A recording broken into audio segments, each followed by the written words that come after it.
found a hidden gem. You ain't gonna believe how good this beer is. That is wonderful. It's so good. I want to immediately go and buy some more of it. All right, today I have a Festbier that is not one of the big six. It is from Haller Löwenbräu, and it's from a town called Schwäbisch Hall. It's about 200 kilometers away from Munich, and it's produced for a different festival, not the official October festival. It's Volksfest, which is similar. They have festivals all around Bavaria around September and October, and the Volksfest is what Haller Löwenbräu brews its Festbier for. Um, so when I first picked this up, I thought, Löwenbräu, that must have something to do with the big six, the big brewery, Löwenbräu. So I picked it up and I thought maybe it's like an interesting story to it. It's maybe like a smaller beer that they produce or something. But no, I was mistaken. It's actually a completely independent brewery. It has nothing to do with Löwenbräu, and actually, just that name just means lion brew or lion brewery. And it's a bit similar to like in England where you get so many pubs called the King's Arms or the Queen's Head. It's just a really common name for breweries in Germany. So this one is Haller Löwenbräu, and it is a brewery that began in 1724. So they have a long history, 300 odd years of brewing. So I'm expecting Bavarian excellence, as always. And their Volksfestbier is a fest beer. It's not a medicine. So it's going to be light. It's going to be golden. It's going to be crisp, I'm hoping. And I'm very interested to see how this stacks up against those big six breweries, the powerhouses of Munich brewing, from a small Bavarian brewery, kind of provincial or whatever you want to call it, from a small town. You can see on the label there, it's got the festival kind of artwork. So it looks a bit like Oktoberfest, but obviously a bit smaller. It's got the tent, it's got the kind of fairground rides, and it's got the beautiful German lady holding the big pints, the big steins. So yeah, man, maybe that's one to travel to in the future. Everyone's going to Oktoberfest, but I'm sure that you can travel around Bavaria and go to some amazing festivals, with smaller breweries still producing fantastic beers. So yeah, very interested to see how this is going to taste. Let's not waste any more time and crack it open and give it a go. I want to be careful with the bottle cap because I want to collect it.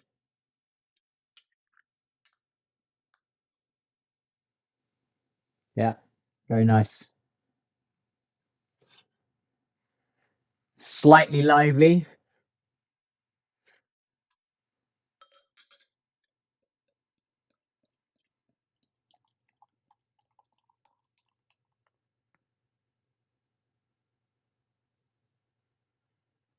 Look at that. Wonderful. Looks beautiful in this beer glass. Picked this up in Finland. I just moved house, so all of my beer glasses are in storage right now in the UK, and I'm in Finland. So I just found this in a supermarket, and it is the German style kind of pint glass. So fantastic. Um, yeah, beautiful light golden color there. Great clarity on it. Nice white head. Yeah, let's give it a smell. Mm, yeah, got a gorgeous kind of zesty aroma. Yeah, hop zest and a little bit of floral note there. And then just smells very, very kind of light, white bready, very inviting, um, quite crisp, zesty, tangy, floral, and then very bready. Smells like a great fest beer. Something I think this might be a gulper. So let's give it a go. That head seems to be going quite quickly. I don't know if it's got anything to do with my glass or whatever, or maybe the temperature it's at. It's been sat for about 20 minutes. So, mm,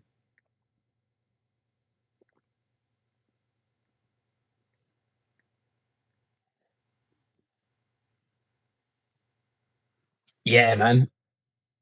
Wow, that's a really great beer. It's very bright up front. You get hit with a really, decent carbonation, great tang. That zest really comes through on the mouth.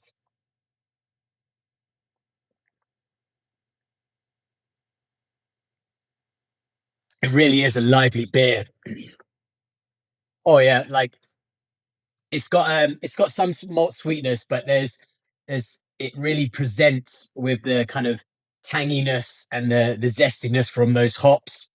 It's very light. It's not dry. It's not as dry as I guess the Löwenbräu, the Big Six, the Munich one. It's not as dry, so it's got some malt sweetness there, which kind of lends into the how zesty this beer is.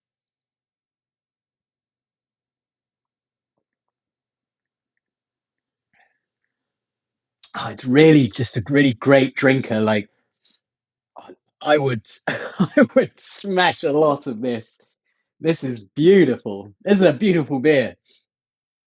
Come out of nowhere. Never heard of this brewery. Not one of the big six for a fest beer. And it's punching. It is punching way above its weight, mate. Yeah, it's really great. It's a really, really great beer. I think it's not as dry as the Munich Fest beers, and I think it's to do with this is I guess a smaller brewery, and they're doing proper traditional decoction. I don't know that for sure, but just by tasting it, there is more character in that malt, and they managed to have that kind of light sweetness, but it's not like too much and still relative like pretty crisp and fairly dry, but with a decent kind of enough of a malt sweetness that then leads into that really zestiness of the hops. And I think that's decoction. It's got to be they got to be brewing like super traditional, and that's what they can produce at this kind of level where they've got hundreds of years of experience and they've not kind of had big macro kind of processes come in so that they can serve to the whole of Europe or whatever.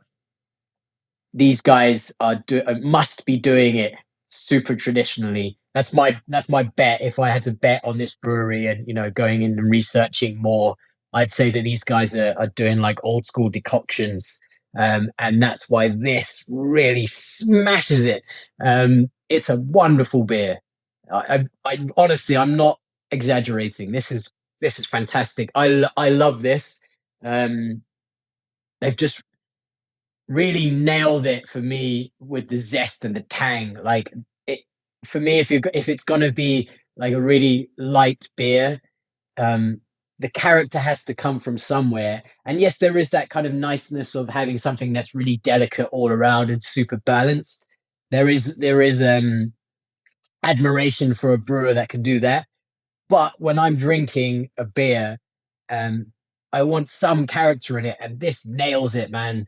Um, you got that enough complexity from that malt sweetness. It's not too dry, but it's also not too heavy. It is right in the zone, and that just is the perfect palette for that tang zestiness, floral, noble hop character, which they have singing.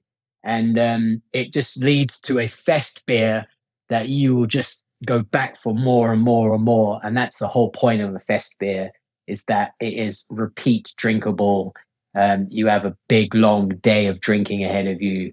And this is the perfect um, beer for that. So yeah, man, if you ever find this, pick it up, mate. It's got nothing to do with Löwenbräu, and that might put people off because Löwenbräu is not considered, one of the best of the big six Munich Oktoberfest fest beers. So people might think, but this has got nothing to do with it. This is a brewery in its own right, and they are smashing their fest beer, their Volksfestbier. So I think I'm gonna pour the rest of this, and I'm gonna research what Volksfest is all about because I might want to visit it one day. Because clearly the beer they're serving there are absolute gulpers, mate. Absolute goddamn gulpers.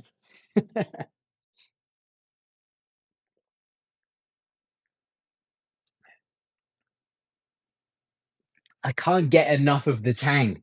It is so perfect. It's not in any way too kind of bitter or too, like you bite into like a sour Haribo or whatever. It's not sour. It is a tang that is just beautiful. It's just something that you want to repeat and repeat. Um, just wonderful. I need to research this brewery more. Need to know what they're doing because how they're producing this. It's very different to those Munich Big Six. Really great, really great. I think I'm going to come across as very excited about this, and I think you know people who review beers and beer experts and stuff sometimes they don't want to be as animated or speak as boldly about things because you know it does come down to personal taste of preference or whatever. And then also like there is a crowd and names tend to mean something in tasting. I disagree, man. I would put this. um I tried the Hacker Peshore yesterday, their medicine. That was fantastic. This is up there with that. I'm yet to try their Augustina, but I mean, I've tried your standard Augustinas, so I'm expecting their Festbier to be incredible. I think this is up there. I think um, of all the beers I've tried in this Oktoberfest review series, this is the best Festbier, and it's up there with the Hacker, and that was the Metzen. Um, that's the level that this beer is on, and that's I genuinely think that. I think it's fantastic, and I think it goes to show that like your big names are big names for a reason, yes, but sometimes they get so big that they get kind of lost in like profit margins and like process changes, and they get bought out by big conglomerates, and you know uh, they still produce fantastic products, but they lose a little bit of soul. And this has soul screaming out at you. This is a beer with proper traditional German soul. I love it, mate. I think that this beer is just like so well balanced, and like the malt on it is great for a fest beer because they are very light. They're golden. They're supposed to be a bit crisp. Some of those big six are quite dry, and some of them are they're a bit more spicy on the hops or whatever. This is a beautiful, light, bready, but decent malt sweetness that leads into a very tangy, zesty, noble hop character, which is fantastic for me. And it's just a beer that I would drink a lot of. And I'm hoping that they still have this in the Alco shop in Finland, and it's not sold out because I'm going to buy about 10 more because I love it. I absolutely love it. So there's my review. This is an absolutely outstanding fest beer. Go and try it and see if you agree with me. I think you will. So cheers.